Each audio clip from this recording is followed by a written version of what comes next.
Welcome to The Confessional, the new show from Are You Not Entertained, brought to you by Pepperell Labs, who are rewriting the playbook for fan engagement, most recently with the groundbreaking Connected British and Irish Lions jersey in collaboration with Connected Fanatics, proof that the future of sport is already here. In this series, Roger Mitchell is joined by a series of remarkable guests for conversations that tackle the questions most people avoid. Raw, revealing, and never predictable. If you want the kind of insight and honesty you simply won't find anywhere else, then join Roger for questions and answers that rarely see the light of day.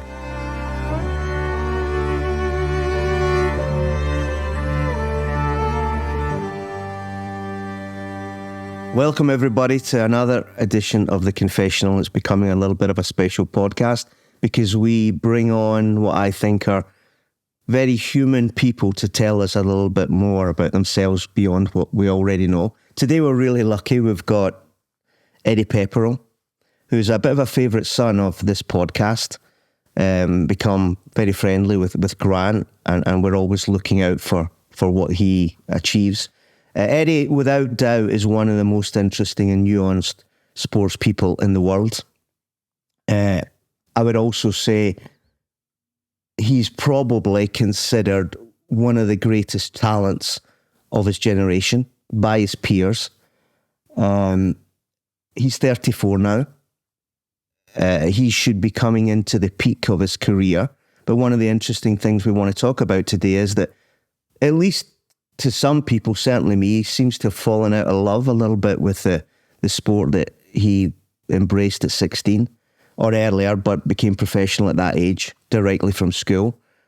And he's agreed to come on so generously because when he regained his tour card last week with a storming finish with the last 4 holes.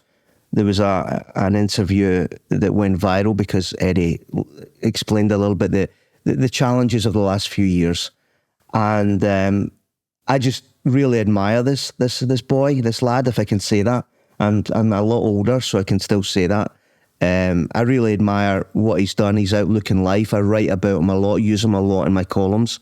And I think we're going to have a good chat to try and understand a little bit if we are about to see what they call these days a redemption arc or not, and how he sees what he's done in the last week and how it's affected so many people, which it has. So Eddie Pepperell, welcome to The Confessional. Thanks for having me on, Roger, and a lovely introduction. Not sure I'm worthy of all of those comments, but I do appreciate them. Well, I think you are. And there's a little bit of pressure on this interview because people have got expectations that in some way we'll have a conversation that is different. I'm sure we will, but we'll use the format of the 6 questions and see where it takes us. I have no idea where it'll go. I think that's part of your charm. People are never really sure. I spoke, by the way, to a lot of people in the sector, players and non, about this. In the last year or so, I've spent quite a bit with time in the golfing world, so I've got to know quite a few people and asked them, so who is this guy, Eddie Pepperell? So that will come through a little bit. There'll be no names mentioned, but the themes were quite consistent. So I'm going to get right into this, Eddie. Well, I know you've spent a little bit of time on the Live Tour, so I'm worried about what those answers may have been. Oh, he's a bit of a tosser. No, never. I mean, I think the likability is universal, and maybe that's one of the issues. Let's see what comes up here. Let's go into question number 1. For what and to whom do you need to ask forgiveness, Eddie? Well, that's a tough question. I thought about this a little bit yesterday, and truthfully, there really has only been one niggling regret that's stuck in my mind over the years throughout my career. Which I suppose isn't very many, but and don't get me wrong, I've made many mistakes professionally, certainly, arguably on Twitter with certain comments over the years, but I don't regret any of that. I've never regretted any of my own actions in that sense, in that I may have been personally affected in some way. I don't find them regrettable. That's just part of life. But one thing that I did do, I remember when I was very young, just turned professional, and this will tie into one of the later questions too, I think, is I was with a management company and things were coming to an end, and and I didn't particularly like the lead guy, actually. I'm not going to name any names, but I was down to do a golf day at the end, and I'd informed them doing the golf day prior to the day that I was going to be leaving the company at the end of the year. And so they took away that opportunity from me, and I ended up getting into a bit of a legal dispute, all off the back of my own spite, slightly vengeful streak, plus bit of poor advice, I think. And I always regretted that. I don't know why. It's not a big issue. It's not a big thing. But it was always one thing that just stuck in my mind. I think because a little bit in the sense that it was very antithetical to my nature to do what I did. And I've always just thought, when it comes to making those types of judgments, always do what you want to do. And that's not entirely what happened back then. And, so it's a quite specific and very small example of maybe a regret, but that person in question, it was someone that I would ask for forgiveness if I was to encounter them again, I guess. Thank you. I'm going to put a flag on things I want to do myself. That was a theme that did come out from all the people I spoke to. Adjectives like headstrong, even stubborn, not great at accepting other advices because he thinks he can work it out himself. Let's park that for a minute. Do you know what I hoped you would say, Eddie, on this one here? You remember that film Good Will Hunting? Do you know that film? I've not seen it, but I've seen the famous clip with Matt Damon and Robin Williams. Yeah, there's another clip in it where the two protagonists, Matt Damon and Ben Affleck, who are childhood mates, and Ben Affleck is just a normal bloke, a labourer, and Matt Damon is obviously somebody else, and they're at lunch chatting away, and Ben Affleck says to Matt Damon, so what are you going to do with your life? And he says, I'm going to do what you're going to do. I'm going to have a normal life. We'll have kids. We'll go to Little League and everything like that. And Ben Affleck starts to push back and say, nah, you can't do that. And Matt Damon says, oh, don't give me this. I owe it to myself and my talent to make something better in my life. And Ben Affleck says, no, you don't owe it to yourself. You owe it to us. You owe it to us, because if you're still here doing in 30 years what I'm going to do because I've got no choice, you need to ask forgiveness of these guys here because they've got no choice and you do. So it's a long-winded way of saying, Eddie, I think you need to ask forgiveness to all us golfers around the world who don't have anything like your talent, and you haven't managed yet to fulfill all of that talent. Everybody says nobody hit the ball like you. Your best ball striker, the best iron play. Do you not feel you need to ask a little bit of forgiveness of the people that weren't given that gift, that maybe are doing a wee bit better than you just now? Not necessarily, because I think that some of those things you may have heard are not, I'm going to say entirely untrue, but I don't think they're entirely true either. And golf is a very, very complex sport and game, and there are reasons beside application of time and energy as to why a player might actually struggle. I've seen that. I've seen players work very hard and get very little for that. And I've seen the vice versa occur. And so it tells me that there isn't this linear relationship in a sport like golf where application and dedication necessarily leads to great output or performance. And though I think it's true of me to say over time that I've probably put a bit less in, I've still had moments and periods where I've put an awful lot in and got very little out of it. So it just, to me, points to the complexity of the sport. And that's why I have a very...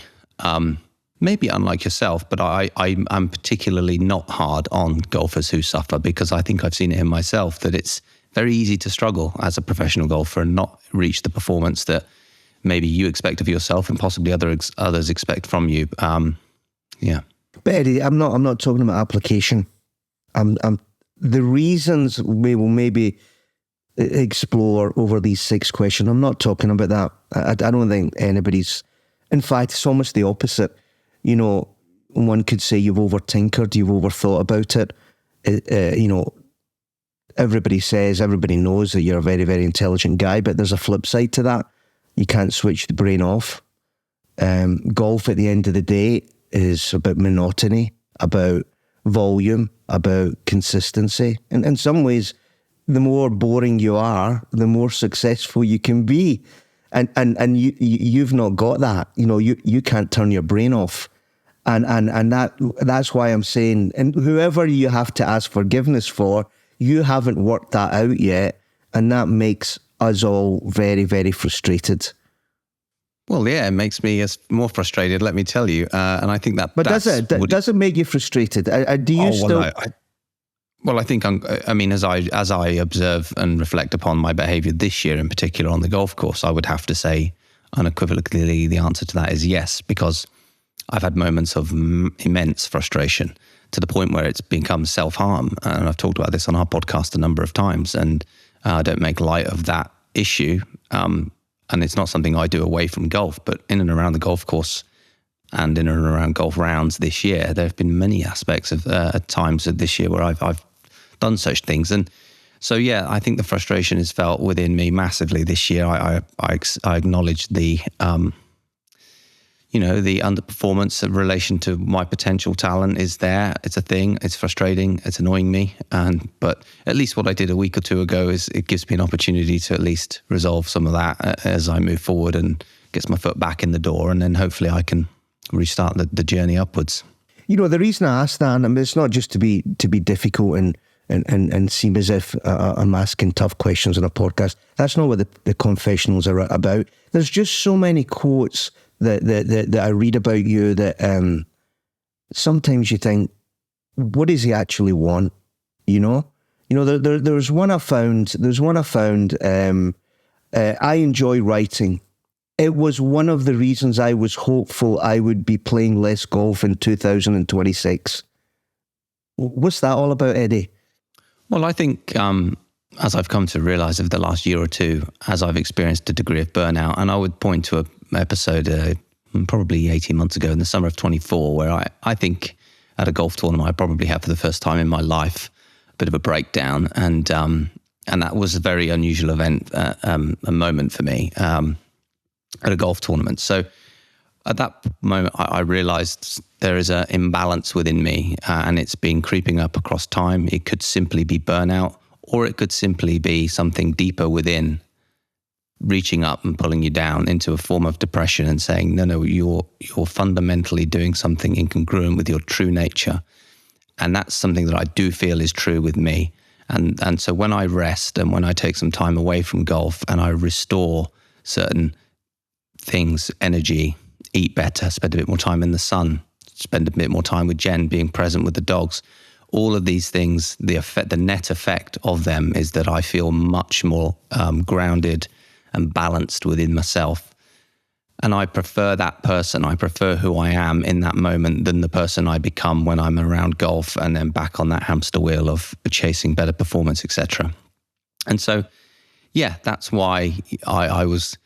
the big challenge for me next year is accepting that I'm staying on that hamster wheel, and I need to find a way of not self-harming next year. I need to find a way of achieving a better balance while simultaneously playing the game of golf and trying to do that well. But it's become increasingly difficult for me over time, and that's something that I would accept to be, I think, true.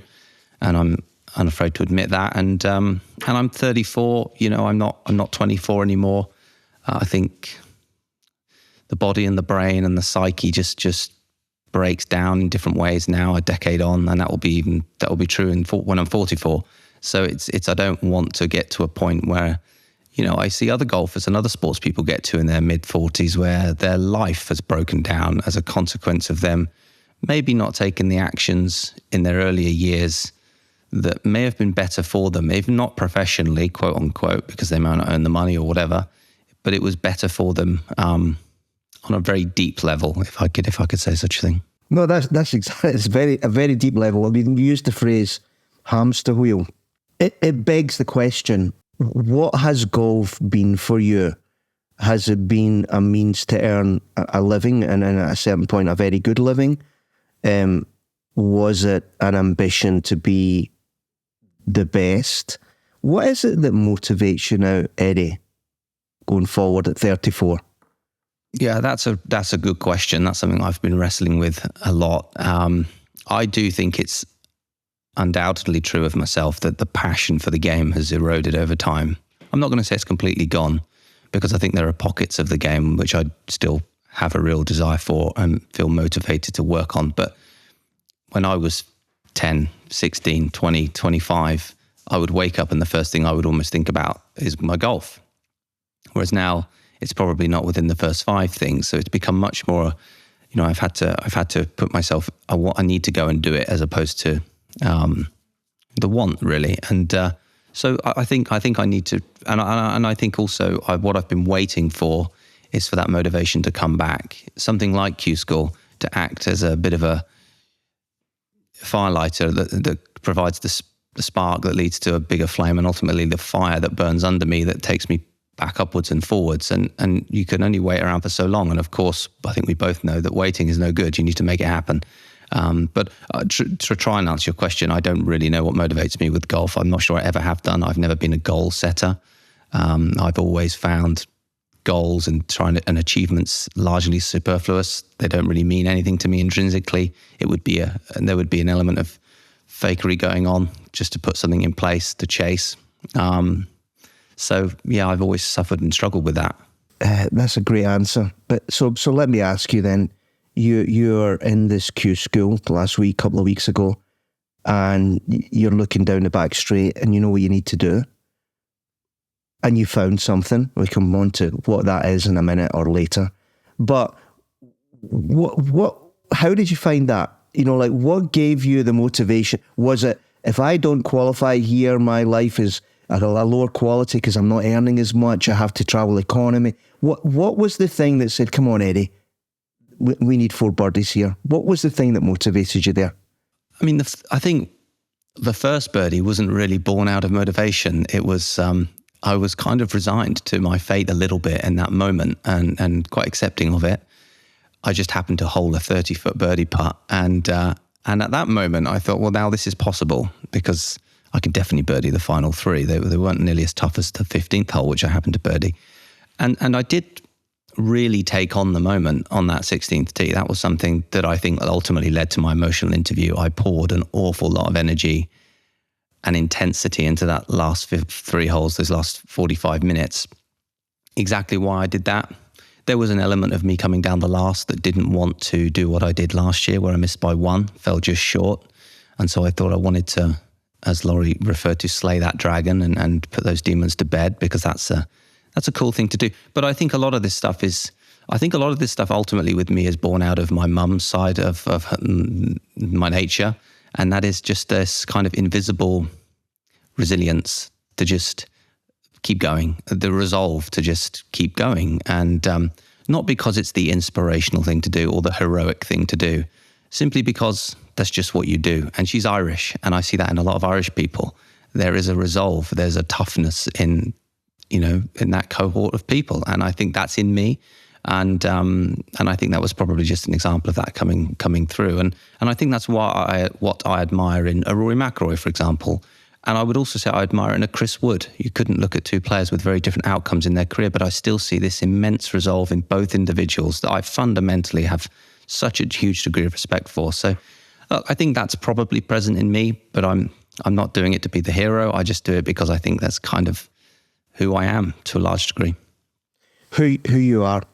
One of the comments I did get in these days was this: Eddie wears his personality and who he is on his sleeve, and he hasn't managed to develop an on-course personality, a game face. Shut off whatever you are every other day and just do whatever the motivation is, whether you've just been a great pro or whether it's ambition or whatever. You carry everything of your complexity as a character onto the golf course, and this is a sport that doesn't reward that. Is that fair? I don't know. I would answer that. I'd say not entirely, because I do think I've been able to achieve that at points in my career where I have been very into the game and competitive and taken the moment on and separated myself off the course from on the course. However, to play devil's advocate to what I've just said there, I've never seen myself as a golfer. So why should I act any differently on a golf course? Golf. Because you need to win it. You need to win, Eddie. You need to do that. But I've never seen myself as a golfer. I've said this many times. I just see myself as a fellow person like yourself, happens to play golf for a living. But I don't bracket myself in that way. And I like to think about the world and other things. And that's who I. Yeah, but Eddie, so do I. So do I. I mean, you know me relatively well, not as well as Grant, but we've got a zillion different interests and different topics of conversation if we were so minded. But at the end of the day, I am a normal person. Let's be clear here. I don't have any elite talent. I've never competed at the highest level in anything. I'm not an outlier in anything I do. But even in my mundanity like this, there's moments where I say, I'm going to show this other person that he wasn't as gifted. She wasn't as gifted. It's just that kind of like, I need to show you, even for myself, even if it means nothing. But you just strike me as you don't care about that bit of it. Is that right? No, I don't know. I've always been competitive. I mean, I've always enjoyed the competition. I still do. I mean, I think for those who watch me out on the golf course, they would probably see a different Eddie. So I don't think that's quite right. To be honest with you, I just think because I'm so open about my other thoughts, there's this perception that starts to come into place, and I think I'm much more alike than different every other professional golfer, including those you spoke to. It's just you pick up on differences, and that's what we do in life. And so the perception starts to increase, and narratives get put into place, and then all of a sudden he's a very different person. I don't know that I am. I just think I think performance and it's far more complex. And I think we could be having a very different conversation through just a few different flaps of a butterfly's wing a few years ago, and not a lot would have been different within me, but the outcome would have been massively different, and so it would have driven a different conversation. There's no criticism in this from me. What you've said about balance in life, and I've run into a load of people at my stage in life who've been extremely successful, money wise, maybe not so much sport, but also there. And the regret about the sacrifices they made to get there, they will never get rid of. Successful business people that didn't see their kids grown up, lost their marriages, all of these things that, sport at your level, elite performance is about sacrifice and single-mindedness. So you not having that is a positive for me. Let's be clear about that, Eddie. However, it's incredibly frustrating to hear you at 34 talking about a hamster wheel, talking about you're not sure you're a golfer. Because we all know that if you put your mind to it, you could be a top 10 player. But you're not willing to put your mind to it. Well, I would push back on that, but the podcast probably isn't long enough to exactly. I wouldn't necessarily agree with that. Why? I think I've put in more than enough. I think over the years I've put in more than enough time, energy, passion, single-mindedness to have had a better career than I've had. And again, I just make the point, the reasons that the career hasn't been quite as good as maybe it should have been in some people's eyes is just points to the complex picture of golf, and other sports the same. And that doesn't bother me, clearly, the way it bothers some. I would push back. I think there is an awful lot of sort of single-mindedness in me and sacrifice that's been put in place over the years. Maybe slightly less so in the last couple of years, 2 or 3 years post-COVID, but nonetheless still plenty of it. And I just haven't been able to quite figure out the puzzle. And that's fundamentally what it is. Well, I asked that of people. Why hasn't Eddie been able to figure out the puzzle? What do you think they said? And it was all consistent. What do you think they came back?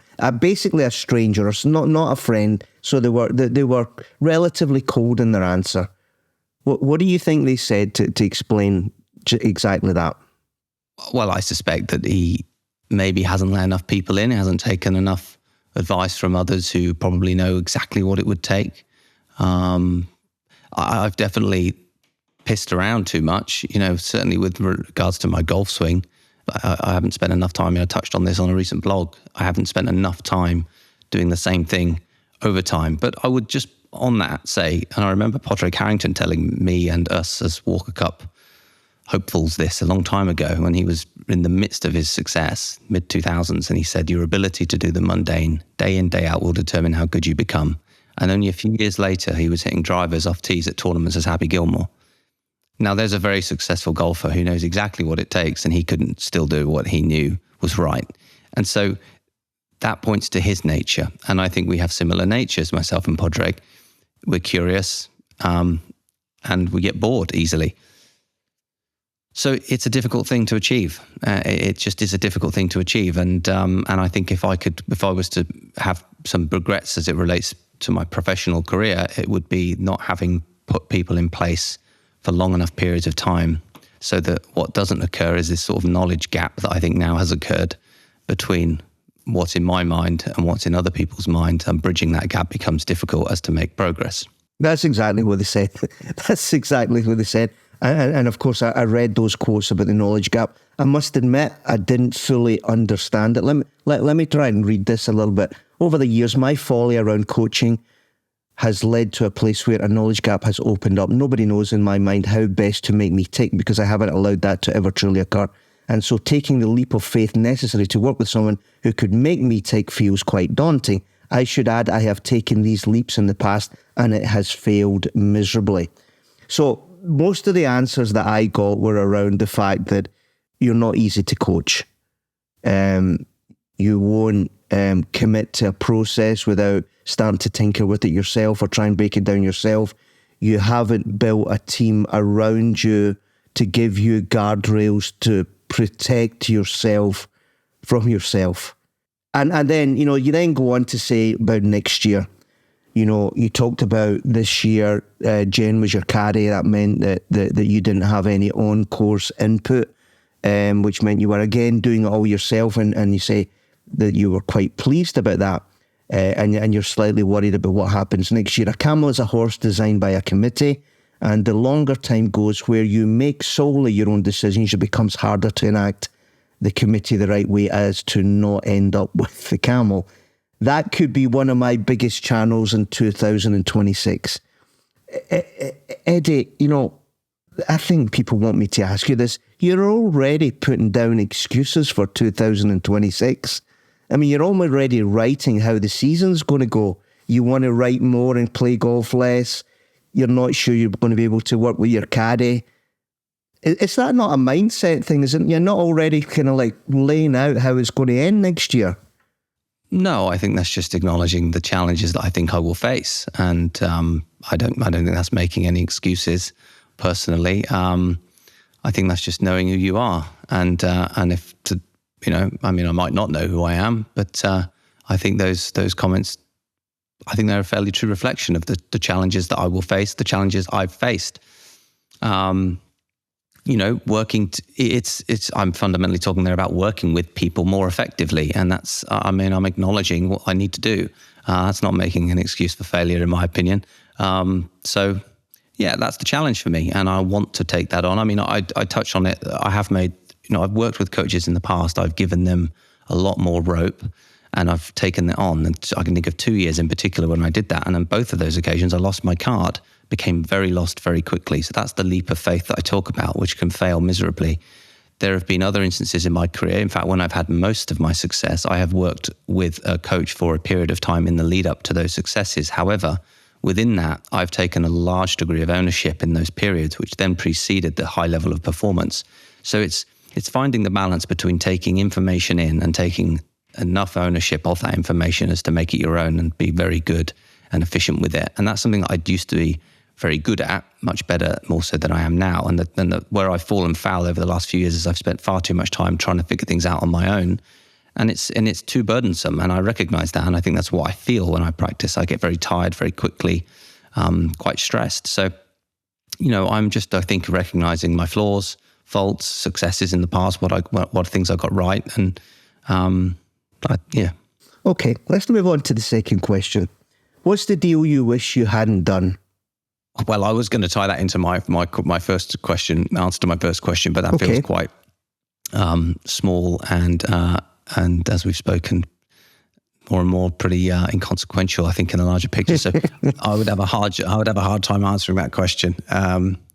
Really, yeah. I mean, I didn't try to put these answers in context of, guests you've had on in the past in terms of deals, etc., quote unquote. I'm not talking about a business deal, but obviously that's often what's talked about. So, yeah, I don't really know. Well, let me try and help you then, because I actually thought that would be exactly the situation, because it is mostly linked to business or sport. But one of the deals you made and have made is that you have decided to be very generous with your personality on Twitter, on podcasts, on blogs. Do you wish you hadn't done that now? You've come off Twitter. Yeah, I have come off Twitter, and I don't miss Twitter. But seemingly what's replaced that is my podcast. And of course, before Twitter, it was my blog. And so seemingly I have a penchant for, attention, which is, so I don't really regret it. I think it's who I am. I've always had a very hard line with the truth in my mind over the years. It was something that was a commitment I made to myself in my early teens or mid to late teens.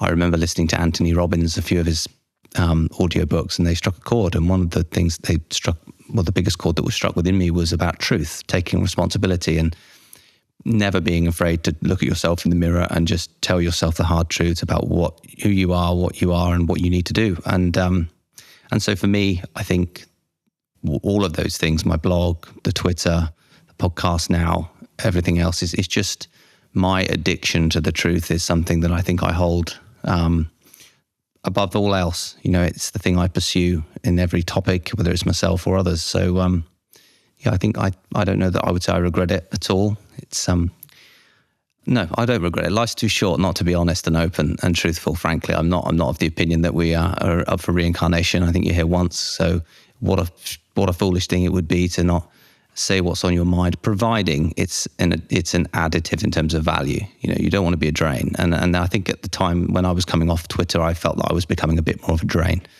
My comments were on things like COVID or live. Well, fine to have an opinion on those things, but they're not, they're not funny. They're not that insightful. So why even speak? You want to be an addition in your time on this planet. Well, this would seem strange coming from somebody like me who's kind of made a little bit of a brand about speaking truth and having no filter. I guess that's what I'm known for now. So I would tend naturally to agree with you, but in this case, or maybe because of this, I would say it has been a deal you shouldn't have done. I read this next bit and I had to read it 3 or 4 times, Eddie, because it's just devastating. A sense of emotional nakedness was palpable. I knew I was acting up, self-harming in front of folks who had heard such stories on the podcast, and I didn't feel good about it. In fact, I felt quite a sense of embarrassment and shame. At these moments, I questioned my openness and still do. I know those closest to me would have been more protected if I was more private. You know the answer. This has been a deal you shouldn't have done. This glorification of the truth, it's been a mistake, no?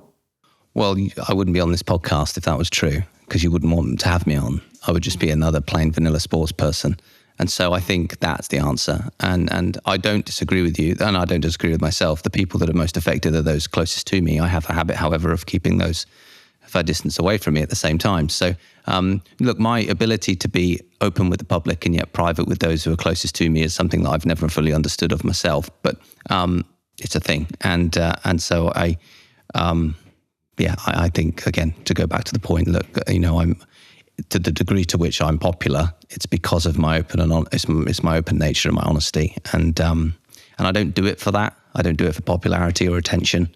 But I think that's you have this need to speak the truth for no particular objective.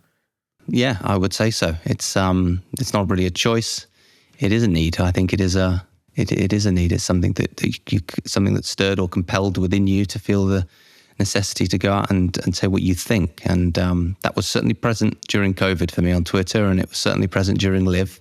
And they were really the only 2 major topics where I ever, really put myself and my thoughts out there. But I felt compelled to do so. And when that's engendered within you, it's hard to understand. But I think it happens to all of us and it could happen on random topics. But some things just strike, chords with us all. No, listen, I agree with all that much more than you realise. I myself have felt a lot of that recently, certainly about certain geopolitical and spiritual things. So I get it. I just know that it doesn't help in the grand scheme of things. It helps in some cathartic way, but in you dealing with what's all around you, I don't think it helps. That's my own experience. It doesn't help even in the family.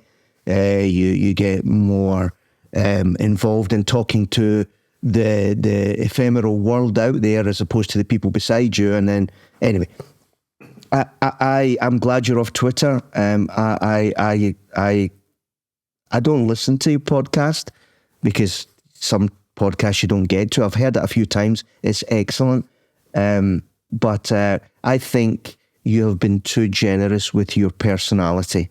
And I wish you hadn't been. And I think we would be having a different podcast now. Anyway, that's your choice, Eddie. You're somebody I admire. You know that.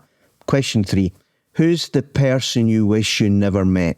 Again, I don't know that I can really answer that now. I've never been one for having an idol. So I've never encountered that thing where you meet one of your idols and you're disappointed by them. And I think that's a reflection of me. I've just never had a hero or an idol. So I've never, I would say I've never met that person yet, Rog, to be honest with you. Okay, so let's flip this a little bit to something you mentioned earlier, which clearly affected you. And I personally think is one of the reasons that you have, to quote yourself in some ways, fallen out of love with golf a little bit. I think Liv, and you used this phrase about Liv, a queen eating its own pieces. I think Liv really got to you. I think the game and the industry of golf disappointed you. I think certain players and certain humans disappointed you. And I don't think you've ever recovered.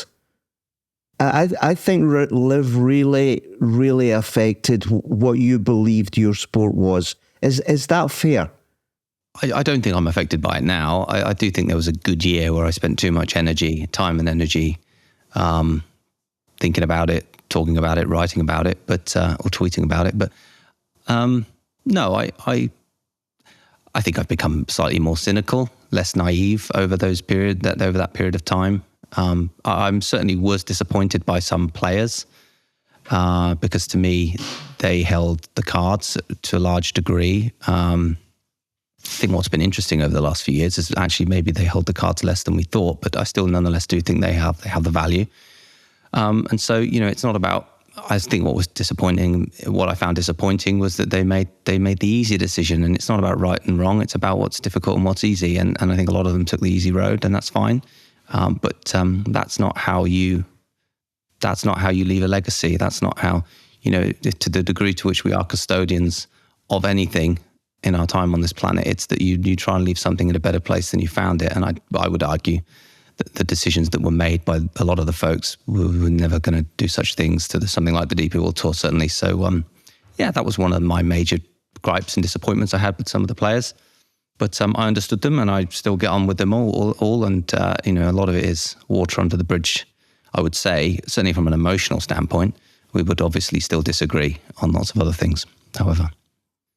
As you said earlier, I got a little bit close to the Live 54 situation, and then I wrote that piece on it where, mainly it's saying Liv would never have got out of the womb if the existing setup of golf had in any way been fit for purpose and actually serving its members.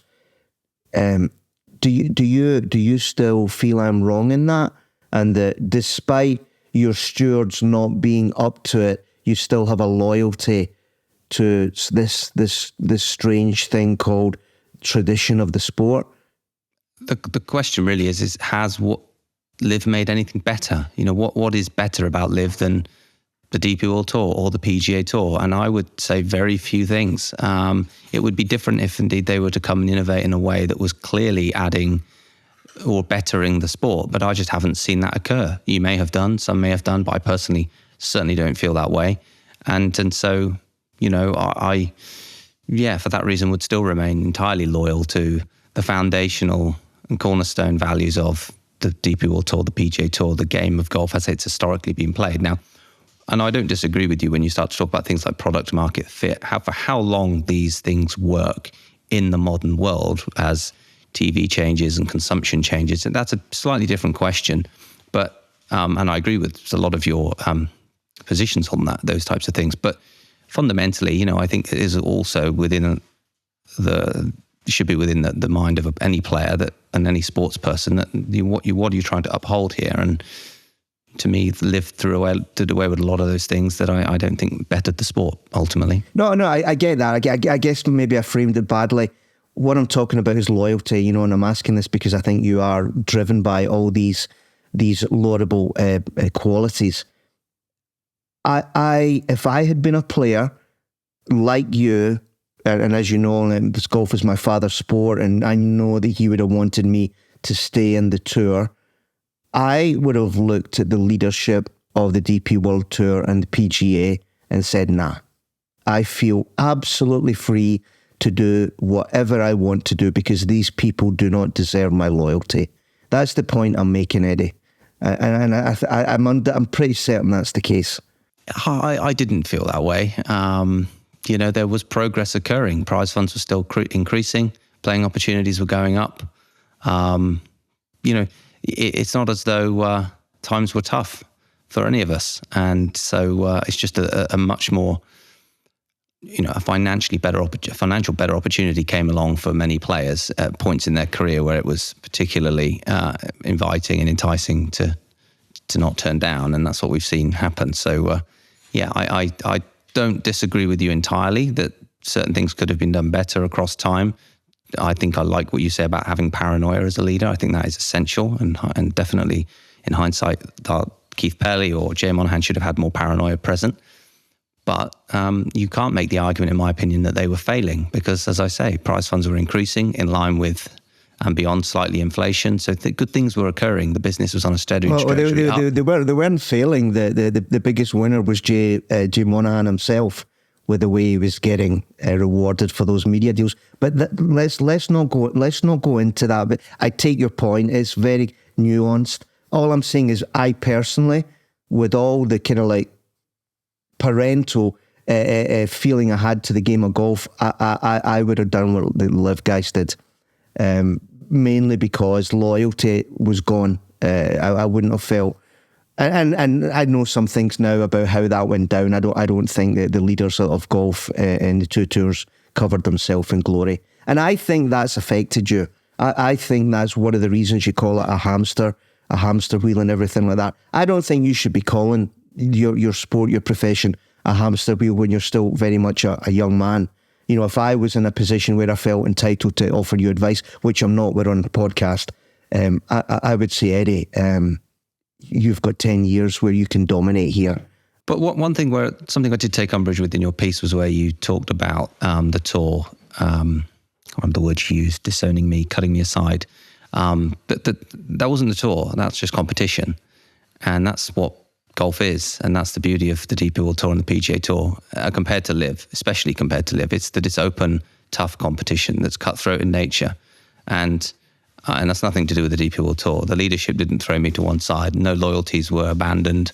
That's just sport, and that's competition, and you rise above it or you fall below it, and I fell below it, and I have no qualms about that. And I think that we fundamentally would disagree with that on that, probably. And in terms of maybe what the responsibility, therefore, is of the DP World Tour. In my opinion, the responsibility isn't to guarantee you anything. The game is tough. The sport is tough. It's what builds you. And I'm fine with that. So, but I mean, I clashed with Laurie on that. We certainly clashed on that topic. Laurie Cantor, who of course went to Live in the early days and is a very close friend. We had some, as you can imagine, some extremely heated debates on it all. And we fell out for a while, but I think we've met much more in the middle over time. As on you a lot do. Of these issues. Interesting. But, intelligent people do. But my point is, I think this has affected you.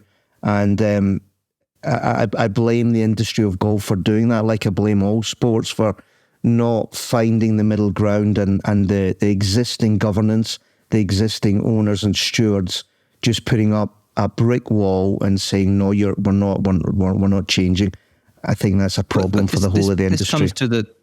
This comes to my point that I made about the game theory type dynamics, however, the prisoner's dilemma stuff, because, you know, I don't see how it's workable to come together when there's three main parties all vying for ultimately what is in that sense, it's very zero sum. You know, John Rahm will only play golf, say, 20 times in a year. This would be a very different. This is why I've always disagreed with, say, Kevin Peterson's view on this in terms of the IPL, because where the IPL was so different to live golf is that the IPL could fit in conjunction and in addition to other forms of Test cricket, one day, whatever, because of its format. But fundamentally, live golf takes 1 week out of John Rahm's calendar, much in the same way as the PGA Tour does. And if John's only got 20 weeks to give, which we know he has, as same with all the top players, there are going to be winners and losers as his time is split upon the three main parties. The commercial needs and values are not ever going to be met of the PGA Tour, the DP World Tour, Live Golf under that environment. So the coming together side of things, I don't see how it works. Okay, I get that. I think it's too late. I agree it's too late. What I'm saying is at the time, this is my point, and forgive me because I've got direct experience with this in rugby now, which I don't want to bring into this, but the lessons are all the same. And there's another one that I'm quite close to in tennis with the Saudis, who could easily have done in tennis what they've done in golf, but they haven't. They've embraced the ATP. They've come up with maybe it's a stepping stone, the new master event in Saudi and everything like that.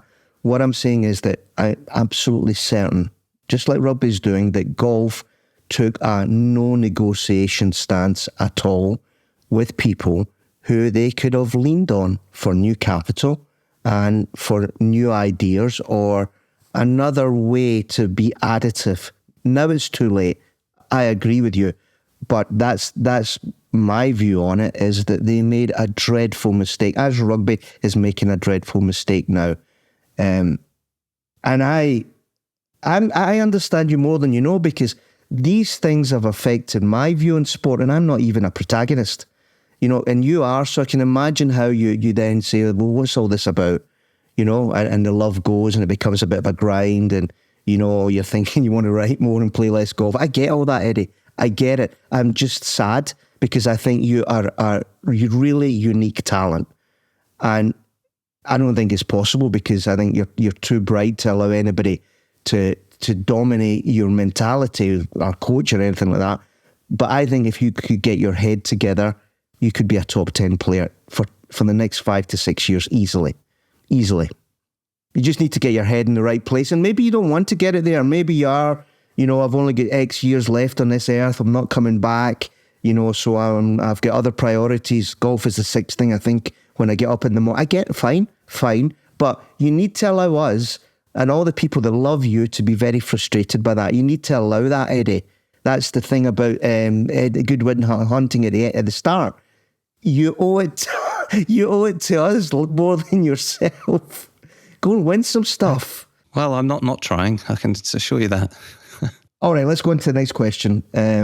Actually, the next question, the fourth question is, what train, we've probably covered a lot of this, what train do you think you've missed or were late for in life? Well, specifically to golf, I think I could say, I look at the way some people over the last few years have gone and lived in Dubai or spent more time in America, really to apply themselves specifically to their golf. I think this ties into the next question, however, as to why I didn't do this, but the degree to which the training I missed. Yeah. Well, I think the next two questions are linked in that, you know, I could have gone to, say, Dubai. I could have gone and lived in a place like that, where I think unquestionably the case would have been that my golf would have improved. I could have spent more time on it, would have spent more time on it, and simply would have got better as a consequence of that. That being said, there were personal drawbacks to doing such a thing, and that's where question 5 would come in, as to say, you know, who's the person that you glad you met when you did, or something like this, and that would be Jen, because Jen and the dogs are exactly the reasons why I didn't go and live in Dubai, because it's not what we wanted. And so, though I am single-minded and very selfish in many, many ways, I'm also not in many, many ways. And I think my decision-making over the years has proven that to myself and to those around me. So, you know, I've always valued my time with Jen, relationship with Jen, above all else. And so I think, however, I do think that's possibly been detrimental to my professional career, maybe in recent times. Mm-hmm. Mm-hmm. my answer to that I thought you may come up with in this question is goes back to when you were 16 and you decided not to go to America and immediately go on the tour. I think you followed this guy, Oliver Fisher, who you thought was a right guide. For somebody of your intellect, I think that this was the train that you missed. To go to America, fully embrace the educational side of a scholarship in golf, start your professional career later, and maybe burn out later, if that's the phrase you use, not me. Burn out. I think you got into golf too early, right out of school, when your brain was seeking something else at that age. I would agree and disagree with that. I don't particularly enjoy my time in America now, so I'm almost certain I wouldn't have enjoyed it at 16, 17, 18. And B, America back then wasn't what it is now. If I was 16 or 17 now, I would advise anybody to go and spend time in America. The collegiate system is second to none. It's far superior to anything else you can get. But it wasn't back when I was that age. And in fact, Tommy Fleetwood never went. Tom Lewis, most guys didn't go, in fact. So it wasn't the thin back then that it is now. So I would push back a bit on that. That being said, I don't disagree with you that at that point my mind was beginning to think about things outside of golf. But I kind of took that on. I started reading books and spent a lot of time on my own, listening to podcasts, reading books, and exploring thoughts and ideas and reading some cool stuff. So, but yeah, I agree and disagree slightly. Well, as always, it's consistent with you and me, to be honest. Let's go back to Jen and take question 5. What sliding door were you just in time for? I'm going to put Jen into that sliding door. That's you met her at 16, right? And exactly. You've been together nearly 20 years. And of course, if I'd gone to America, then Jen would never have been a thing, and I know who I would rather spend time with, and that's definitely not America. So Jen is the sliding door that I met at the right time, and I think that's been an unusual feature of my life career. It's not that common that you meet somebody at 16 and you spend. Well, we've been together now for 18 years. So, well, you're the second guest on the Confessional that did that. Danny Townsend was exactly the same. So, in this little sample size, we've got a high percentage of sweethearts from school. That's great. But I mean, like, I was just thinking. All these things about golf and the famous phrase. If you really want to know a man or a woman, but especially a man, go and play golf with him for 18 holes because he can't hide for 18 holes. Right, she's caddying for you now, Eddie. That has to be one hell of a strong relationship. If you can play golf the way and everything you've been going through, you use words like self-sabotage and torment and all this emotional breakdowns and everything like that. And this poor girl is beside you having to find something to say. Because I don't know what to say when somebody shanks off a tee and you look away and you stay quiet. How does she deal with that? Because she must be one hell of a woman. I think she finds it difficult. She enjoys caddying, I know that, and she said as much. But I think she's found it hard this year, obviously, at times where I've been as frustrated as I have been. And I think, interestingly, this year, from my own perspective, is my behaviour has been probably worst around Jen on the course, or even Jamie, who I know particularly well, who's caddied for me recently. And when I've been on my own, I haven't misbehaved. So it tells me that I'm acting up a little bit around those who I'm closest to, which, again, I'm not surprised by, because I think that's been a feature of me my whole life as a child. But Jen, look, she's incredibly loyal. And I think nobody wants me to succeed more than her at this point. So, the day that comes back and I do, then she would be the first person that I would thank. And, at the very least, buy a nice, bottle of champagne for me. She's actually quite close to me now, making eggs. So, she probably can hear what I'm saying. Right, I can see you nervously glancing to your right for the last 3 or 4 minutes. But seriously, this is such an important point, because I think the same way as you, the person that you're beside, is so important. It's the gateway to achievement, and vice versa. Does she? And I hope you don't think this, but you may think, I'm being a little bit pushy and aggressive and challenging here.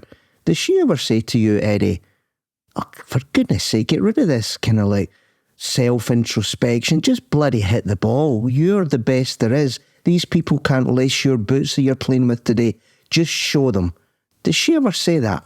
I don't recall her ever saying something quite like that. She probably thinks it. And there are times on the golf course where, that's, you don't need to say it. It's fairly obvious. But I do think Jen, she understands the game, and she sees other players out there, even at a similar position to me now, where we've been playing on, say, the Hotel Planet or the Challenge Tour, guys who have achieved more than me, frankly, but are still out there. I think she kind of gets that there are things going on beneath the hood of golfers that, again, back to the, some of the comments earlier on in the podcast, there just isn't this one-for-one linear relationship.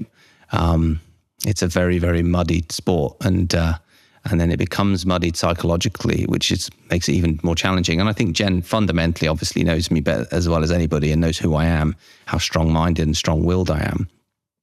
It was one of her vows at our wedding. That's why she liked me so much. It was my strong-willed nature. But I think you've got to take the rough with the smooth. If you're with somebody like that, then accepting the other is, of essential importance. I think that's something that I hope Jen has got better with over time, or better at over time with me. I don't want to labour this, but I do need to labour this a little bit, because a lot of people on these podcasts of mine and Grant's these days are a little bit about redemption arcs and a little bit about, having success and then going into these doldrums. I'm thinking particularly about Jim Kerr. I'm also thinking about John Skipper after what the scandal he went through.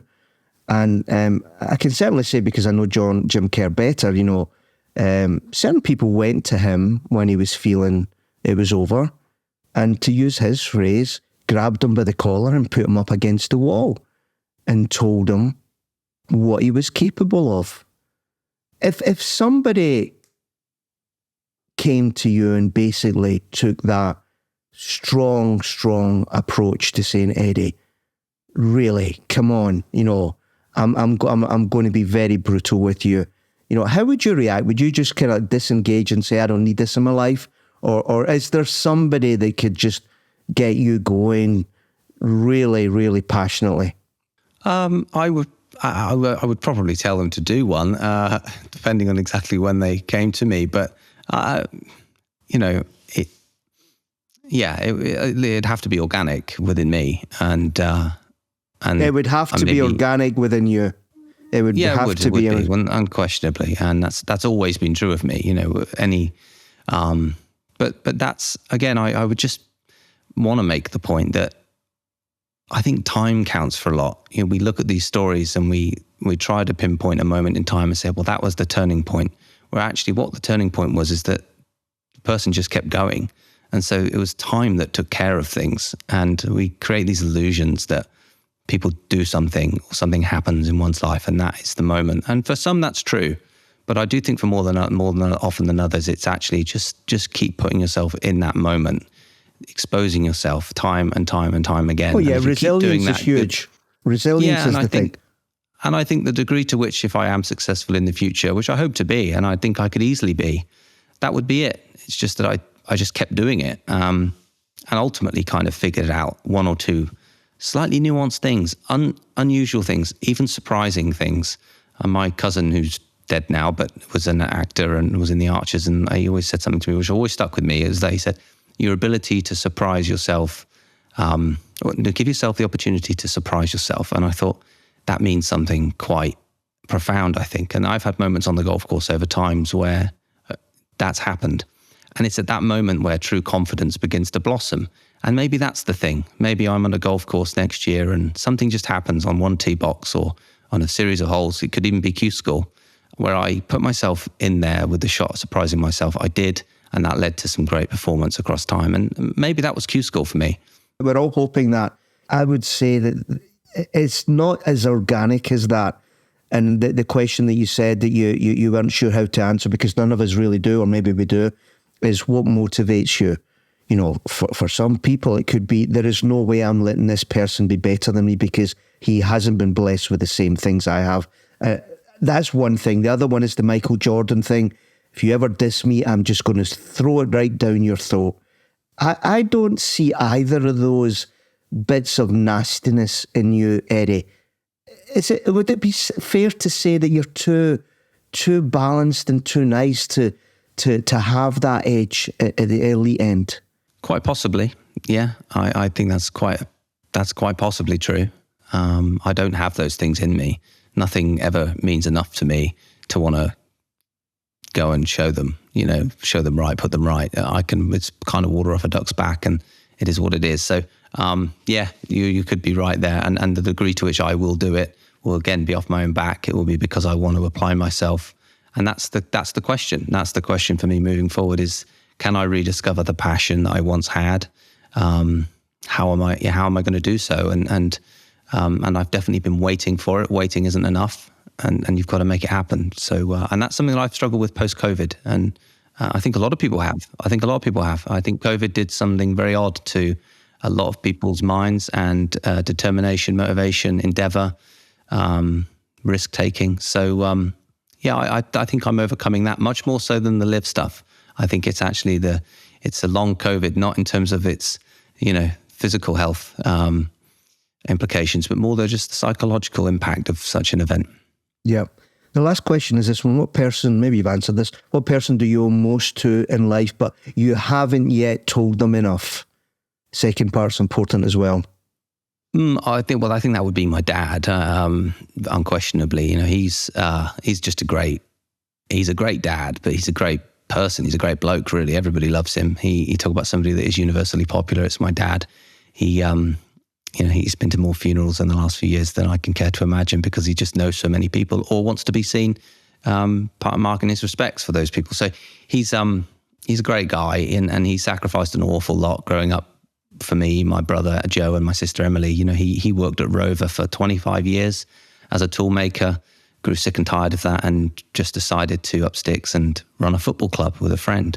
And then after a football club ran a golf range and then went and worked at a golf club for 10 years. So I had 15, 20 years of my upbringing, which you talk about these things that you can never predict or put in place, but are put in place for you that you benefit from. Well, for me, that was it. I got to hit thousands of balls a week simply because my dad ran a driving range. For what reason? Well, only he could say, but a lot of these things were just by chance and purely random. And but he took that on, and I think he's a bit of a risk taker himself, and becoming self-employed and this type of thing was important for him. And I'm just hugely grateful to having the opportunities that he gave me, and above it all, he's just a great dad, really. So yeah.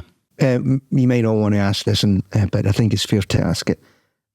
Does he in any way ask you some of the things that we've discussed on this podcast, or is he basically, Eddie's his own man, I trust him, he's got the right value set, whatever will be, or is he pushy in any way? Has he ever been pushy? No, he's not pushy. I'm most certain that he would want to ask me these questions and want to have these types of discussions. But as you may know, I think it's true. Father and son relationships are tough. They're difficult to be truly open with each other on, and one of the more fascinating aspects of human nature, I think. And but they are absolutely. Yeah, he finds me, I think, immensely frustrating, of course. But I think maybe, or I hope at least, what helps him is when he hears others talk of me glowingly. And I think what happened over the last week was probably very nice for him to see the amount of the outpouring of support. Because fundamentally, that's really what should matter most for a parent, I would imagine, is to see their son or daughter become a person that is liked, that is popular, that is a force for good. And because really, what else is there to be? So, yeah, although it's disappointing that I'm not quite achieving on the course what he and I would like, I still think true. And this is something I've tried to do over the years in times where I've been most frustrated and found it most difficult on and around the golf course, is to go above and beyond that, saying hello to the person, walking to the driving range, saying hello to the caddy or the player. Because if you can be a nice person when things are tough for you, then, well, I think you've kind of got it sussed, really. Well, I forgot about this, but you bring it back now. One of the people said to me the complete opposite of that about you. You haven't got the ability to go into arsehole mode and you're too generous, you're to give too much of yourself, and sometimes, especially in golf, you just need to not even know there's another person on the planet. So that's really enlightening what you just said there, because that backs that up. And again, humanly, you're the winner. You're absolutely the winner. But all I would say in closing now, Eddie, having gone through all of these, is that I do think you need to find some kind of motivation to make you realise that you are a golfer. That is who you are. That's your profession. And if it isn't about wanting to win things, you said you don't set goals, you've not got any need to stuff it down somebody's throat that you're better than them. The motivation's got to be this one. The reaction to that video, the people that reached out to you, the amount of joy that you can give people because of your skill. So that should be your motivation. Whenever you feel it's a grind, just think of the joy that you can give all these people, more than the handshake on the way to the driving range. People reacted to that video because of your talent. And that's what you should take away to the next tee box. I want to do that again for other people. And then maybe that wins you tournaments, maybe it doesn't. But that's, for me, my advice to you as an older man. Make that your motivation. Make people happy. Yeah, well, I will try and take that on and forward. And I think that's good advice. And I think that's something I should be trying to do. So I appreciate that. Just leave it at that. And Eddie, thank you so much for coming on. You could have, and many times on this, told me to take one, to use your phrase, but you didn't. And I'm really, really grateful. Thank you very much, sir. Cheers, Roger.